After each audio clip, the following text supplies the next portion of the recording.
El Día de la Bestia y el mejor exponente del fantaterror español de los años 70, y esta serie recupera lo mejor del subgénero. Estrenada a finales de 2020, huellamos 30 monedes, la nueva serie del director Àlex de la Iglesia. El padre Vergara, un cura exiliado en un pueblo de la España fonda, intenta despintar el so pasau a los sos vecinos, que lo relacionen con los fenómenos paranormales que empezaron a suceder.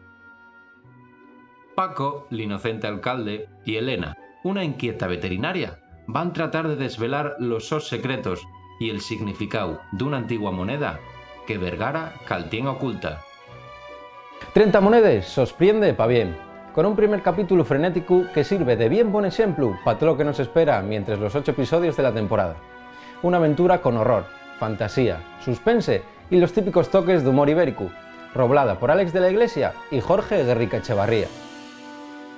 Aunque da cuando la so grandilocuencia fai que delle situaciones pequeñín inverosímiles o ciertos personajes y subtrames queden poco desenvueltes, estos detalles eslense entre una producción impecable, un reparto bien acertado y un guión que deja el listón bien alto pa' una segunda temporada.